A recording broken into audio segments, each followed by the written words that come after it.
Assalamualaikum warahmatullahi wabarakatuh. Perkenalkan, nama saya Nashwa Aisyah dan selamat datang di video ini.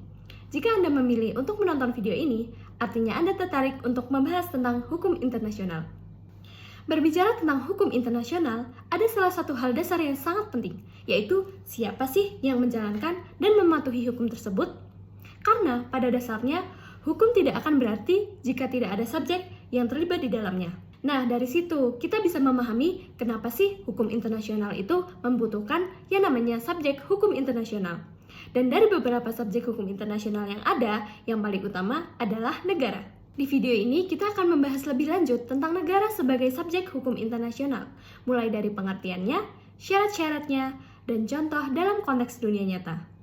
Pertama-tama, apa itu subjek hukum internasional?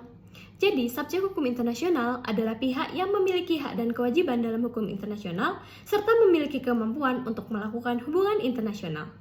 Artinya, subjek ini tidak hanya diakui keberadaannya, tetapi juga dilihat dari keaktifan dalam tingkat internasional, seperti membuat perjanjian, melakukan kerjasama, dan terlibat dalam organisasi internasional.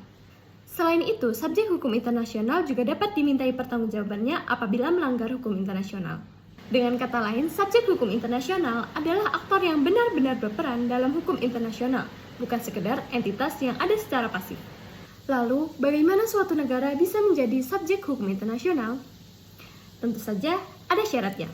Suatu negara harus memenuhi 4 syarat yang pernah diatur di dalam Konvensi Montevideo pada tanggal 27 Desember 1933 di Uruguay. Syarat yang pertama adalah suatu negara harus memiliki wilayah yang tetap. Artinya, negara harus memiliki batasan teritorial yang jelas meskipun masih bisa disengketakan. Yang kedua adalah memiliki penduduk tetap. Harus ada masyarakat yang tinggal secara terus-menerus di negara tersebut. Syarat yang ketiga adalah memiliki pemerintahan.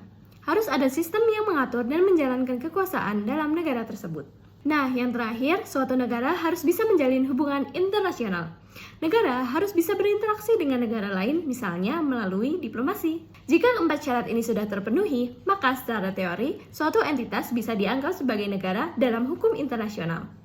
Sekarang kita lihat contoh negara yang jelas diakui, yaitu Indonesia. Indonesia memiliki wilayah yang jelas dari Sabang sampai Merauke. Itu artinya Indonesia telah memenuhi syarat pertama, yaitu memiliki wilayah yang tetap. Indonesia juga memiliki lebih dari 270 penduduk. Artinya Indonesia juga memenuhi syarat yang kedua, yaitu memiliki penduduk yang tetap. Indonesia memiliki sistem pemerintahan yang jelas dengan presiden dan lembaga negara yang lain. Artinya Indonesia juga memenuhi syarat ketiga. Indonesia juga aktif dalam menjalin hubungan internasional seperti hubungan diplomatik dan menjadi anggota Perserikatan Bangsa-Bangsa.